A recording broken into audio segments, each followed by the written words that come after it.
saw this video by someone who was an accomplished entrepreneur, like Mike Israetel. Sort of a digital nomad type gentleman. Don't think he had a wife or kids. It wasn't really mentioned in the video, but he described the arc of wanting to feel fulfillment, wanting that next thing. And he started by building that financial freedom. You know, he became an entrepreneur. Maybe he made some type of e-commerce product. He didn't mention it, doesn't matter. But he became financially free, and then he wanted to become location independent.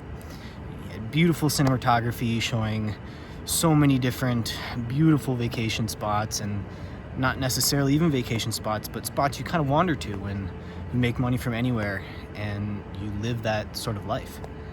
It was a pretty new video, didn't have a ton of views yet, but you could tell he's been doing this craft for a long time.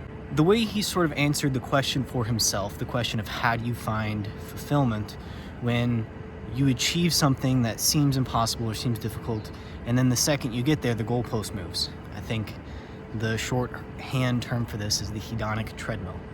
And he reframed it in a few different ways. First, he made it worse for himself by seeing people who didn't have this problem.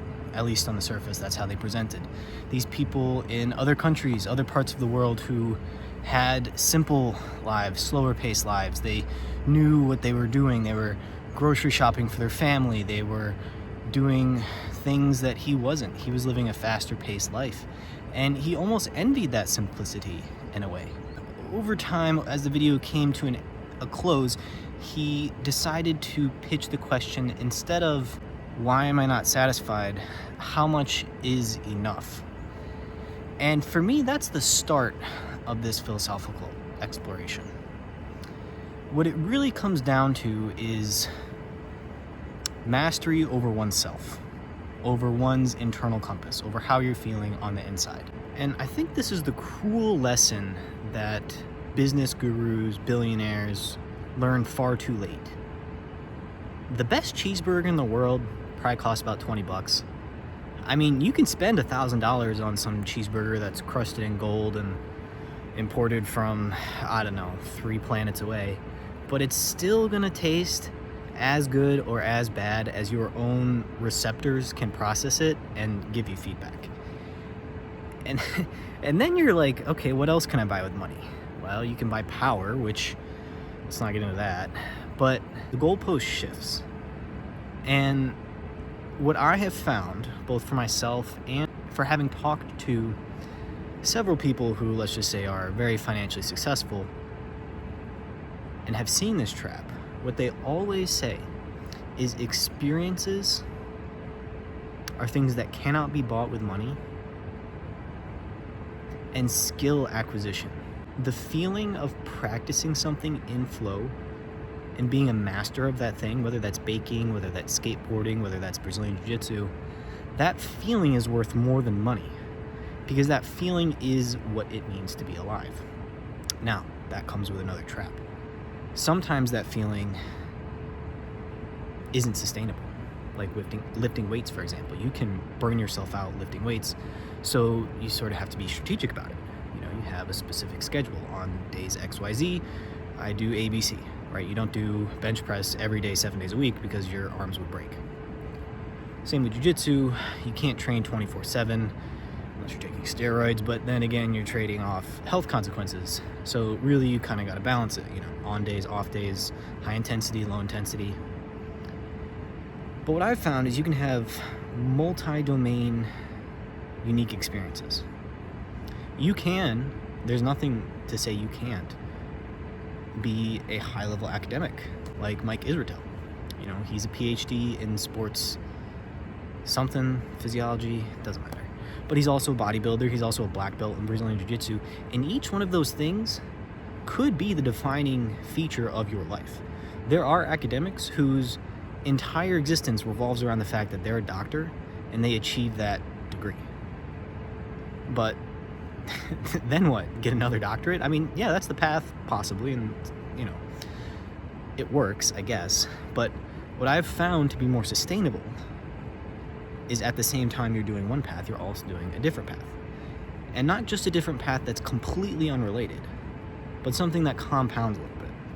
Let's keep talking about Mike. He's a super accomplished guy. While he was doing this PhD path, he was also bodybuilding. And I think his PhD was in the science of exercise stuff, so it helped his bodybuilding. And at the same time, he picked up jiu-jitsu, and jiu-jitsu, if you're more in shape, it's going to help you out there in recovery and etc. So it compounds there. And then also his business. His business is Renaissance Periodization, some exercise app or something.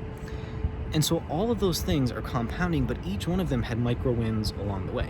I'm sure the first time he downloaded the app from the App Store, it was a massive rush. Like, this idea, this thing you've been working on with you and your team, now is real. Now it's on your iPhone. Now you can click a button and it's there. And then, the financial rewards allows you to do more things like that. But then, if you're always chasing peak experiences are peak for a reason. They don't happen every day. So the last piece of the puzzle, the last thing that I've found, is completely inverting that. Trying to have wonder and awe in the everyday experiences. And the fact that I'm in this tree right now, talking to a camera, expressing my ideas, thinking through things, potentially going to reach strangers on the internet who may leave comments, which is cool. But more than that, I can enjoy this crisp, cold, beautiful air. It's free, right? And if you can enjoy the small experiences,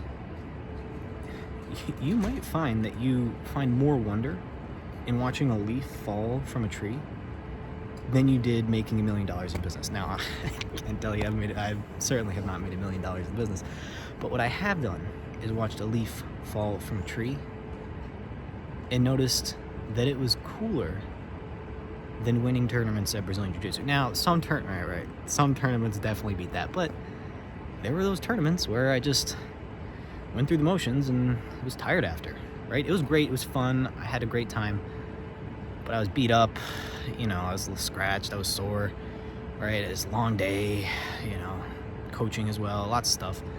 But that leaf, that 30 seconds, maybe it was 15 seconds, that felt like 2 minutes. It was pretty special. And that is sustainable. Hope you liked the video. Leave some comments, all right? That's what I do it for. The money isn't really enough to feed me, but the comments, they feed my soul. Peace.